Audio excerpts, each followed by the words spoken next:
Hello friends, नमस्कार। मैं सतवीर यादव लेके आया हूँ आप सभी के लिए भारतीय राज्य व्यवस्था का एक महत्वपूर्ण टॉपिक जिसका नाम है संघ सरकार। और संघ सरकार में आज हम बात करने वाले हैं संसदीय समितियों के बारे में।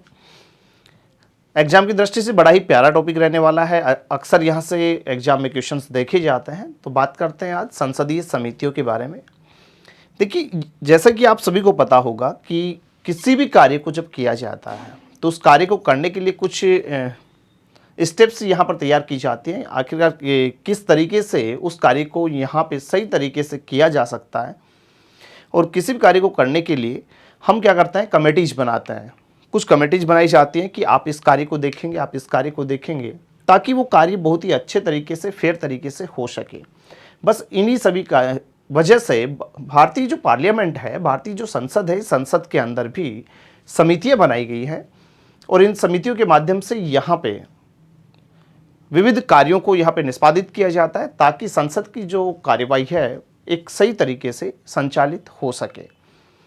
बात करें संसदीय समितियों के बारे में, तो संसद की जो समितियां होती हैं दोस्तों, वो मूल रूप से दो प्रकार की समितियां होती हैं। संसदीय समितियां जो पार्लियामेंट्री कमेटीज होती हैं वो दो प्रकार की होती हैं। एक होती है जिसे कहते हैं हम स्थायी समिति। स्थायी समिति होती है, स्टैंडिंग जो कमेटी होती है, और दूसरी होती है अस्थायी समिति। तो दो वर्गों के अंदर बांटा जाता है, मुख्य रूप से दो प्रकारों में बांट दिया जाता है। स्थायी जो समिति होती है, इन समितियों को प्रत्येक वर्ष, मूल रूप से ज़्यादातर जो समितियां होती हैं प्रति वर्ष यहाँ पर गठित होती हैं। ये कॉमन बातें जो हमें ध्यान में रख लेनी होगी।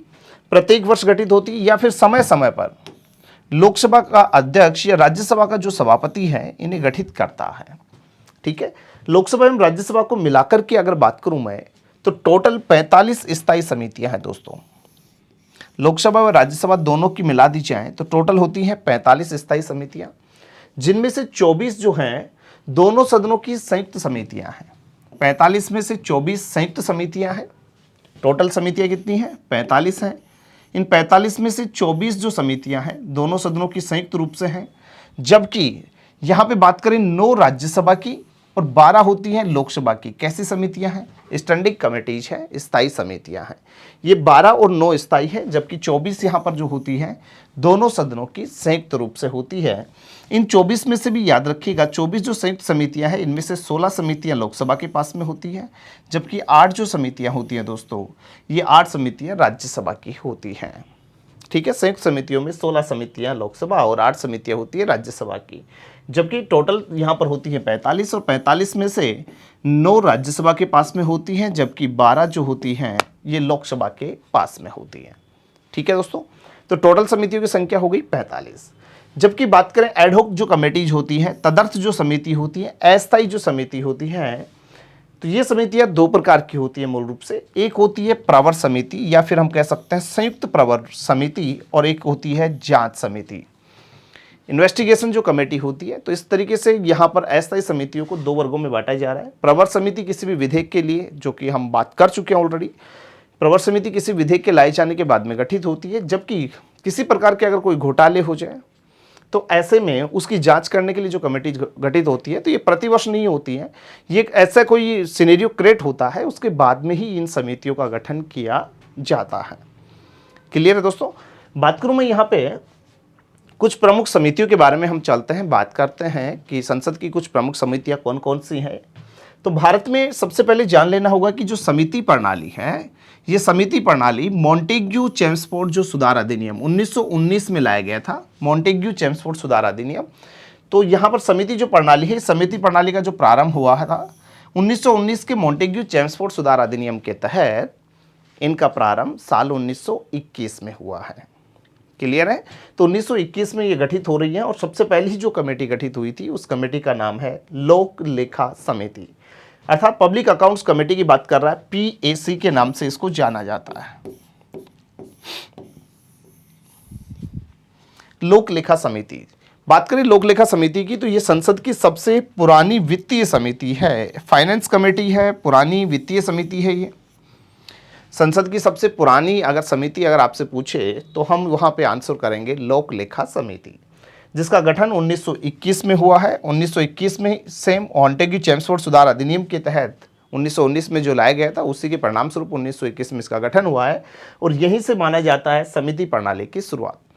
जो कमेटी प्रोसेस है वो 1919 मॉन्टेग्यू चैम्सफोर्ड सुधार अधिनियम पीएसी के गठन से ही मानी जाती है। इस समिति की अगर मैं बात करूं तो समिति की जो कुल सदस्य संख्या है दोस्तों, ये संख्या होती है 22। याद रख लेना होगा हमें, पीएससी जो होती है लोक लेखा समिति की सदस्य संख्या 22 होती है, जिसमें से लोकसभा के टोटल सदस्य होते हैं 15 और राज्यसभा की बात करें तो राज्यसभा से टोटल सदस्य होते हैं 7। लोकसभा के 15, राज्यसभा के 7, टोटल सदस्यों की संख्या 22 होती है। इस समिति के जो अध्यक्ष का चुनाव है वो कौन करेगा? लोकसभा का अध्यक्ष करता है। प्रतिवर्ष यह समिति गठित होती है, प्रत्येक वर्ष में गठित की जाएगी और ऐसे में प्रत्येक वर्ष इस समिति के अध्यक्ष का जो चुनाव है वो लोकसभा का कौन करेगा? अध्यक्ष करता है। याद रखिएगा दोस्तों, इस समिति को जो हमारी प्राक्कलन समिति, आगे बात करेंगे हम इसके बारे में, प्राक्कलन समिति के बारे में, जो कि एक स्थायी समिति है, सबसे बड़ी स्थायी समिति है प्राक्कलन समिति।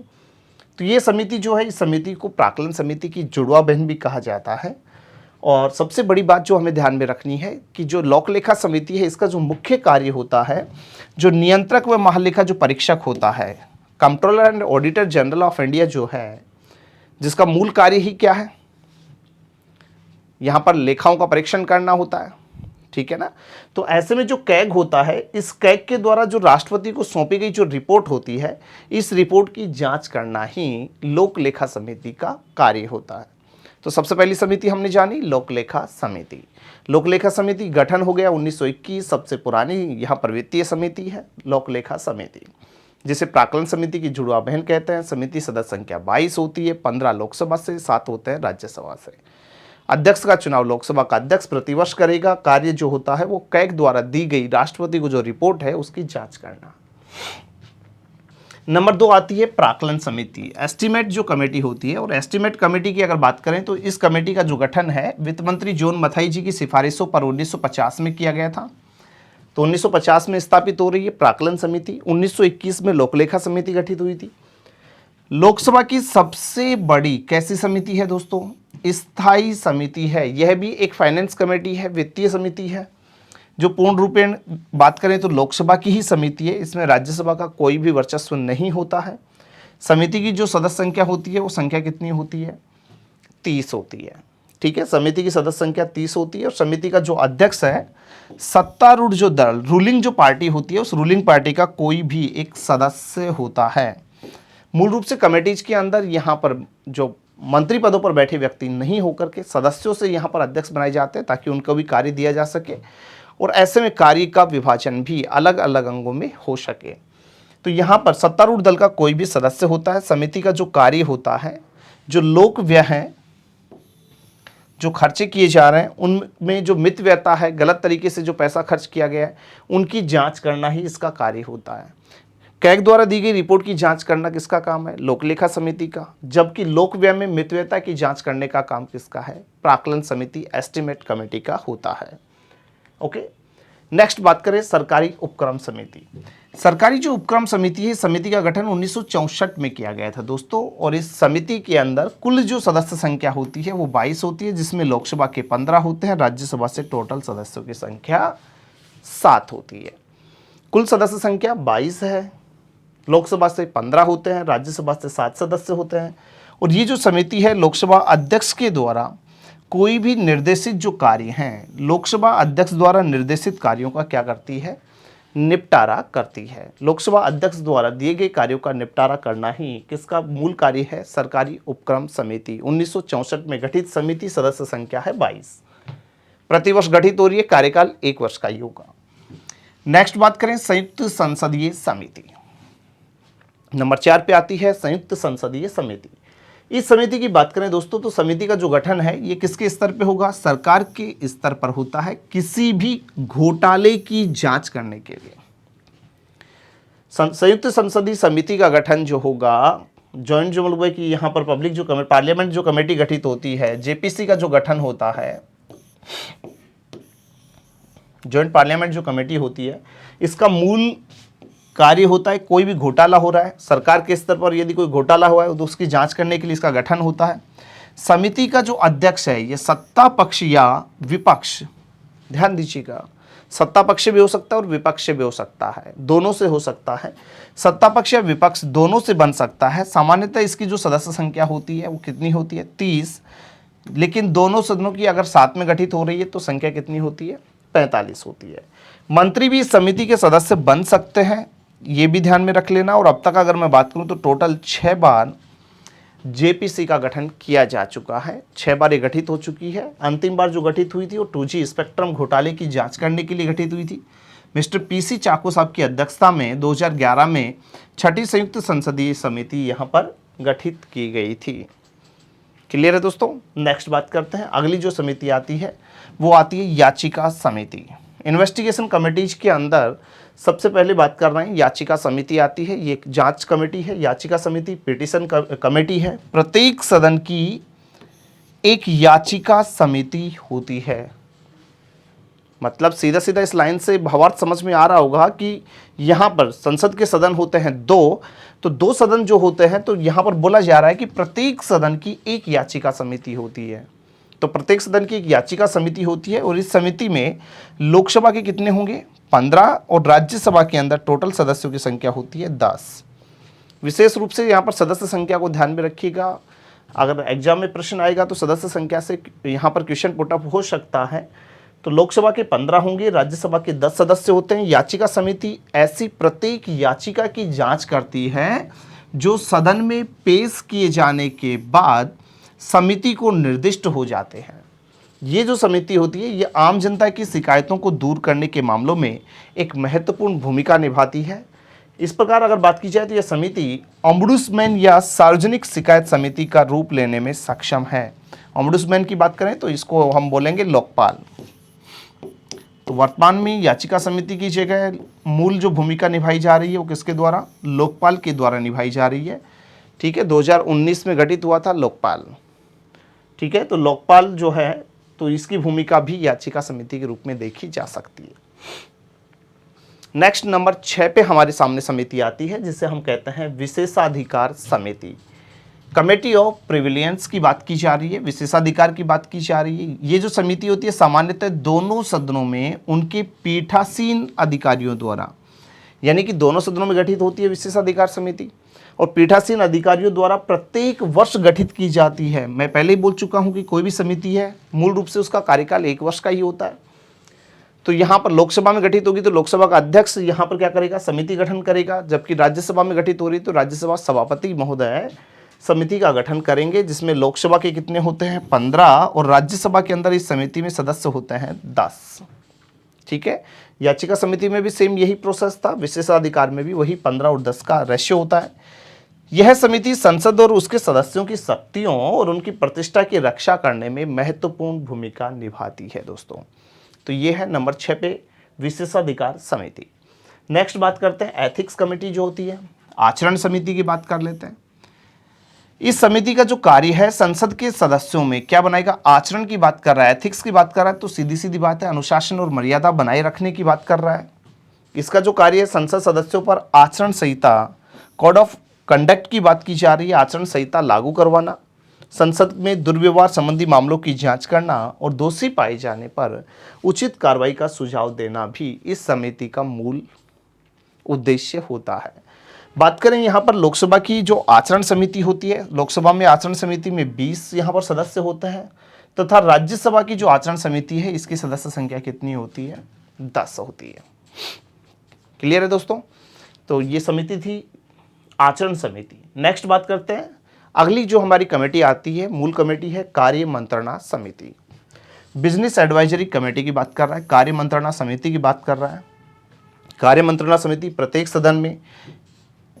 सदन में गठित होती है। लोकसभा में भी होगी, मतलब राज्यसभा में गठित होती है, प्रत्येक सदन में गठित होती है। लोकसभा में अध्यक्ष सहित इस समिति के अंदर टोटल सदस्य संख्या कितनी है? 15 होती है। लोकसभा का अध्यक्ष इस समिति का पदेन सभापति होता है। बड़ा ही प्यारा प्रश्न बन सकता है, कार्य मंत्रणा समिति का अध्यक्ष कौन होता है? तो लोकसभा का जो अध्यक्ष है वही कार्य मंत्रणा समिति का क्या होगा? अध्यक्ष होता है। जबकि राज्यसभा में उप सभापति सहित इसके अंदर कितने टोटल होते हैं? 11 सदस्य। और राज्यसभा का जो सभापति होता है इस समिति का क्या होगा? पदेन सभापति। समिति की बात करें तो इसका जो कार्य है, ये कार्य होता है सरकार के विधायी और अन्य जो भी कार्य हैं, इन कार्यों के लिए सदन में समय का आवंटन किस प्रकार से किया जाए, इसका निर्धारण ये कमेटी करती है। समिति तब तक कार्य करती है जब तक इसका पुनर्गठन नहीं होता, यानी कि दोबारा से जब तक गठित नहीं होती है तब तक ये समिति लगातार कार्य करती रहती है दोस्तों। क्लियर है। नेक्स्ट बात करें, अगली जो हमारी कमेटी आती है नियम समिति, कमेटी ऑन रूल्स। नियम समिति की बात कर लेते हैं। लोकसभा में अध्यक्ष सहित नियम समिति के अंदर टोटल सदस्य संख्या 15 यहाँ पे होती है। लोकसभा का अध्यक्ष ही समिति का क्या होता है, सदस्य। कार्य मंत्रणा समिति का अध्यक्ष भी लोकसभा का अध्यक्ष है, जबकि नियम समिति जो होती है उसका अध्यक्ष भी लोकसभा का अध्यक्ष ही होता है।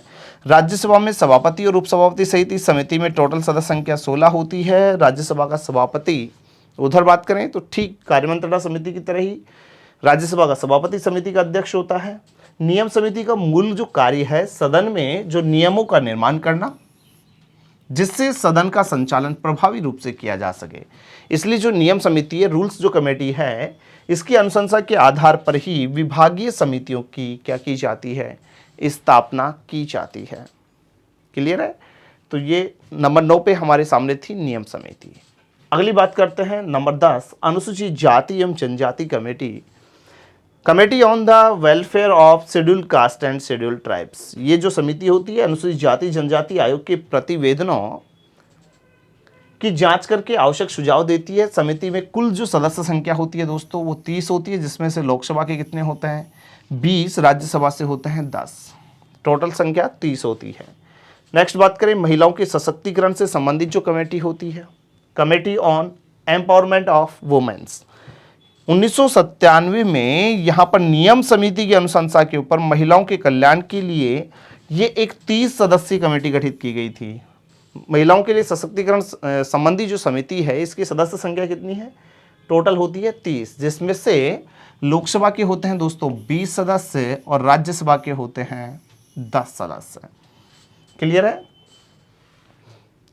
आई होप ये समझ में आ चुका होगा। टोटल हमने यहाँ पर 11 कमेटीज के ऊपर बात की है, जो प्रमुख समितियां हैं जिनसे अक्सर एग्जाम में क्वेश्चंस देखे जाते हैं दोस्तों। तो आज की क्लास में हमने बात की है संसदीय समितियों के बारे में, जिसमें सबसे पहली जो कमेटी है उसके बारे में जाना हमने, लोक लेखा समिति के बारे में। और लोक लेखा समिति जिसका गठन हुआ था कब, 1921 में गठन हो रहा है, सबसे पुरानी समिति है। प्राक्कलन समिति सबसे बड़ी, यहाँ पर लोकसभा की सबसे बड़ी स्थायी कमेटी है। सरकारी उपक्रम समिति 1964 में स्थापित हो रही है। जेपीसी का गठन यहाँ पर सरकार के स्तर पर अलग अलग जो घोटाले हैं उनकी जांच के लिए किया जाता है। याचिका जो समिति है, प्रत्येक सदन की याचिका समिति होती है। वहीं बात करें हम विशेषाधिकार जो समिति होती है, पीठासीन अधिकारियों द्वारा प्रत्येक वर्ष ये गठित की जाती है। आचरण समिति अनुशासन मर्यादा बनाने के लिए गठित होगी। वहीं कार्य मंत्रणा जो समिति होती है, कार्य मंत्रणा समिति, जहां पर कार्य मंत्रणा और साथ में हमें ध्यान में रखना नियम समिति सेम स्ट्रक्चर है, कुछ भी अलग नहीं है। अध्यक्ष कौन होंगे वो आपको बता दिया गया है। Schedule caste and schedule tribes जो कमेटी होती है उसकी बात कर रहे हैं हम यहाँ पर, तो संख्या इसकी भी 30 होती है। और अंतिम जो आती है महिलाओं के सशक्तिकरण से संबंधित जो समिति है, 1997 में इसका गठन हुआ था। नियम समिति की सिफारिशों पर संख्या होती है 30। क्लियर है दोस्तों। तो आज की क्लास में हमने बात की है प्रमुख संसदीय समितियों के ऊपर। फिर से मुलाकात करेंगे एक नेक्स्ट वीडियो में कुछ नई बातों के साथ में। तब तक के लिए नमस्कार।